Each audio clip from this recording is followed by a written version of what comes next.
Assalamualaikum warahmatullahi wabarakatuh. Selamat pagi murid-murid yang Bapak cinta dan sayangi. Alhamdulillah kita sudah belajar lagi. Kita sudah melaksanakan kewajiban kita, melaksanakan sholat Idul Adha dan hari tasyrik. Di samping itu Bapak ingin mengucapkan taqabbalallahu minna wa minkum, Allahumma taqabbal ya karim minal aizin wal faizin ya. Mudah-mudahan kalian memaafkan kesalahan Bapak ya. Saya juga meminta maaf kepada orang tua kalian, ibu dan bapak sekalian ya. Kemudian Bapak akan memaafkan semua kesalahan kalian. Oke. Untuk hari ini kita akan belajar tentang akidah akhlak ya. Pelajaran akidah akhlak kita lanjutkan materi kemarin di Al-Karim dan Al-Malik. Oke, kita mulai dari Al-Karim dulu. Ya, Al-Karim itu secara bahasa mempunyai arti itu maha mulia. Allah itu maha mulia, maha dermawan dan maha pemurah. Kalau kita membaca kata pemurah ini ada kaitannya dengan rizki. Oke, jadi Allah itu Al-Karim artinya Allah yang maha mulia, yang maha pemurah, yang maha pemberi anugerah atau rizki kepada semua makhluknya. Jadi Al-Karim ini maha pemurah terhadap rizki ya, kedermawanan dan pemurahan Allah terhadap rizki. Jadi semua makhluk di sini di dunia, yang kafir, yang yang Yahudi, Nasrani, Islam gitu ya, Konghucu segala macam, Allah pasti kasih kemurahannya, anugerahnya, rizkinya kepada kita semua ya. Karena memang dari sananya, dari sifat Allahnya sudah Al-Karim. Oke. Lanjut.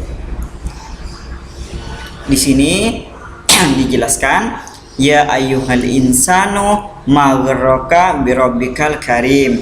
Hai manusia, apakah yang telah memperdayakan kamu berbuat durhaka terhadap Rabbmu yang maha pemurah. Kita ubah Rabb ya.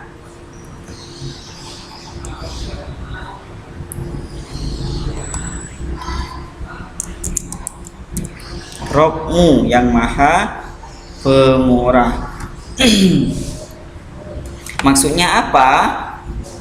Durhaka itu apa? Maksudnya kita menyerta kita ya, kita mencari harta ya, padahal harta yang dicari itu adalah harta milik Allah. Kenapa kita hanya menyimpan buat diri kita sendiri, kita tidak mensedekahkan ya sebagian dari harta kita ya.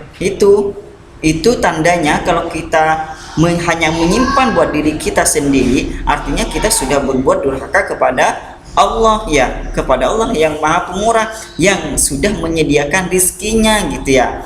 Kita mencari rizki itu bukan hanya untuk diri kita sendiri ya, untuk keluarga, untuk anak, untuk ibu kita, untuk bapak kita, untuk orang-orang yang membutuhkannya ya. Karena banyak orang di sana yang tidak bisa bekerja, yang hanya mengharapkan ridho Allah perantara kita ya. Kalau kita udah punya rizki ya, udah punya harta yang banyak, maka keluarkanlah sebagian dari harta kita untuk mereka yang mempunyai hak ya.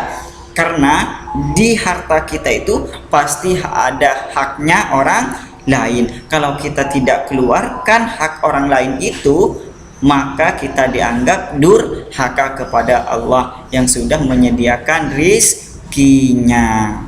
Oke, kita lanjut. Ini contohnya ya. Contoh kita meneladani atau di kehidupan sehari-hari kita ya terhadap sifat Al-Karim Allah. Satu, membantu orang yang kesulitan ya. Pasti kayak yang tadi, orang yang butuh gitu ya. Orang yang butuh kita bantu. Kemudian memberi sedekah terhadap orang yang membutuhkan. Kayak tadi, uang kita, harta kita, sebagian kita sedekahkan kepada orang yang membutuhkan. Oke. Udah paham itu contohnya ya, kalian tulis semua. Lanjut di materi terakhir, ini Al-Malik. Al-Malik itu artinya apa, Pak? Al-Malik itu yang memiliki mutlak sifat merajai atau memerintah seluruh alam ya. Jadi sebaik tinggi-tingginya raja di dunia, ada yang lebih merajai dari raja itu ya. Yang berhak memerintah itu siapa? Itu Allah. Meskipun kita berkuasa di perusahaan ini ya, akan tetapi ada yang lebih berkuasa lagi, ada yang lebih merajai lagi. Itu Allah. Al-Malik ini adalah zat Allah yang membuat peraturan, yang memerintahkan kita ya untuk berbuat segala sesuatu yang wajib di mata Allah ya. Jadi intinya yang merajai atau memerintah itu dialah yang harus kita patuhi, sangat patuhi aturannya, karena memang dia yang merajai semuanya ya. Di dunia saja contohnya, kita kepada presiden itu patuh ya, itu di dunia ya, di Indonesia ya, apalagi kepada Rob alam semesta, raja alam semesta, berarti kita sangat patuh ya, tidak boleh melanggar aturannya. Kalau pemerintah buat aturan, Pak, apakah boleh kita melanggar? Boleh jika itu keluar dari ajaran Islam ya.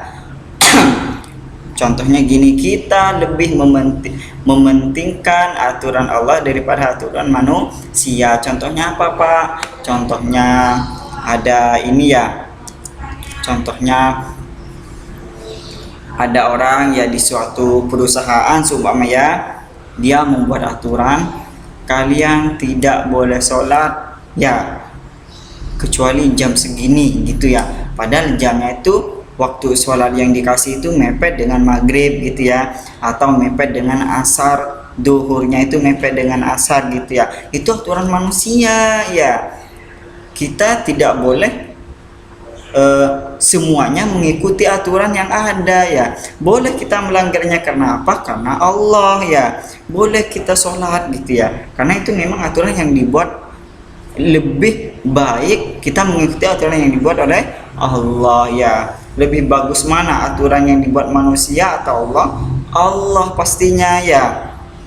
Jadi kecuali aturan yang memang dari sistem pekerjaannya, contohnya jangan datang terlambat gitu ya, itu nggak boleh, karena memang kedisiplinan itu diajarkan di dalam Al-Quran. Dengan agama, dengan aturan Allah, maka boleh kita melanggarnya ya.